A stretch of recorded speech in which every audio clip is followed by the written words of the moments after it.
Hello, Jess. Hi, Father. Good afternoon. How are you? I'm okay. So we've been doing faith groups for a long time. I've done many years of this. You've done some, and we said, why don't we do one together for this wave of Lent 2023? Yeah. So we are celebrating Ash Wednesday today. Our groups may have read, or hopefully they read the Gospel for Ash Wednesday, and we wanted to give them every week a video, what we call the message, to help them reflect a little bit more about the different passages of the Gospels we're going to be reading this Lent. So what's Lent for you? Lent for me is a retreat. I love Lent. I love the permission to slow down and the permission to pray more and just simplify my life. How is it for you? Same idea. Simplify. That is a retreat is a wonderful idea. Also a journey. So we don't know what we are going to finish. No, I like the idea that we are entering into a season, into a journey, into a retreat, like my sabbatical retreat that was like a total surprise and where it took me. So same idea. I hope we can provide this for our parish.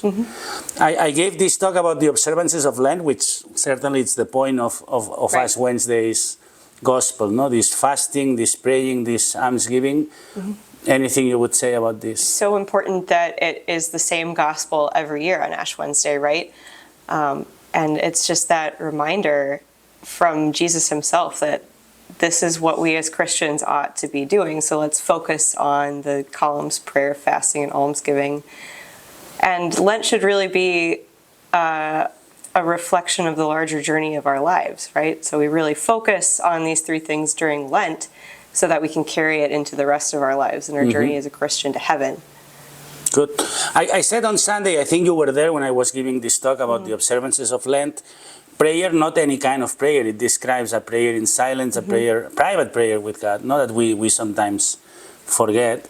Right. Fasting, I propose, and I've proposed many times, that it's a remedy against the idea that we are the center of our Right. universe. Fasting is great for what you said before. It empties ourselves out of things that we really don't need. And when just fasting is very interesting, and how it in the Bible, fasting is all when there is a great need or there is a great problem.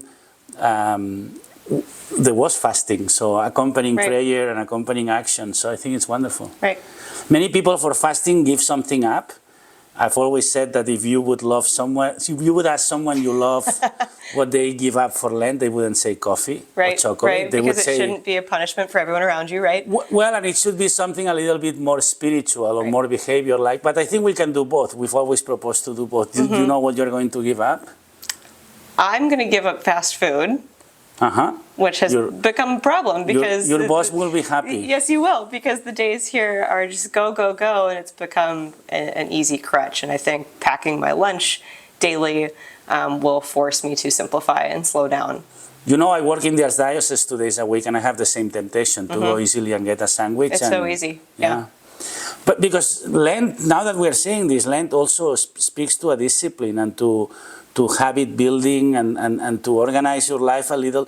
And to be, I always pray that we will be and preach about being very insightful and very intentional on planning what we're going to do this season. Right. It's a reminder that our God is a God of order and intentionality, right? And so we should be ordered towards order and being intentional about our lives. For me, fasting, I'm still thinking. I'm probably going to give up bread, for instance, which has two reasons. It's something I like a lot, as it's obvious.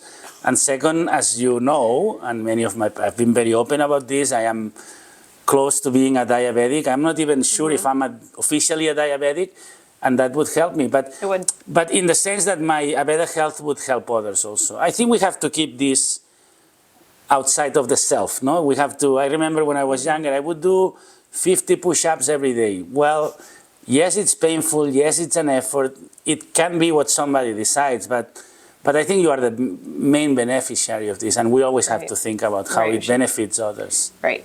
Because our church is a community, right? We're not saved individually, we're saved as a community, so everything we do affects those around us. What about giving something up in terms of behavior or habits? What do you ask think? me this every year, and every year I forget to think about it. So maybe this year you have some more time to think about Yeah. it. I am a person that I do know how to find things, but I keep losing things because I'm not totally organized there. I want to match the getting a little bit more minimalistic. I think I could get rid of many things, but also organize myself to be a little cleaner, to be a little bit less messier. I don't know if there is a better word. Tidier. Yes, tidier. I like this. Even though I read an article that Mary Kondo is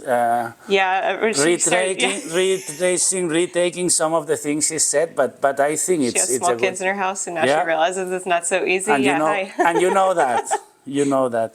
Almsgiving should be connected to fasting, and we have an opportunity here at Sacred Heart to help this project that we are going to present this weekend about the Center for Street Children, Casa San Jose, in Bolivia, but hopefully here or somewhere else that people see the connection between what we save on our material fasting to...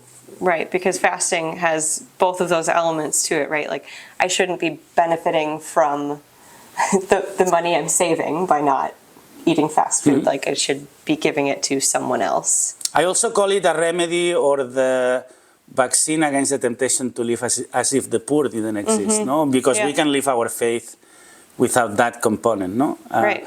So prayer, vaccine to live again with the idea that God doesn't exist. Prayer reminds us that God is our horizon. Then fasting, a remedy against the temptation to live as if others wouldn't exist. I'm the center of my universe, and me, and more, and take. It's so easy to be one or the other, right? Yeah. And then fasting, almsgiving, this remedy against the temptation to live as if the poor didn't exist. Yeah. So this is our first session. This is the message for our first session. Anything else you wanted to add? That's it? I don't think so. It's very simple on Ash Wednesday. Just like the season of Lent itself is simple. And it should be. Right. And you called it a retreat, so have a good retreat. You too. Well, check with you every week. We're going to meet again for Sunday, the first Sunday in Lent, which is the Gospel of the Temptations. Yes. And we will discuss how that affects our lives also. Sounds good. Take care, Jess. All right. You too, Father.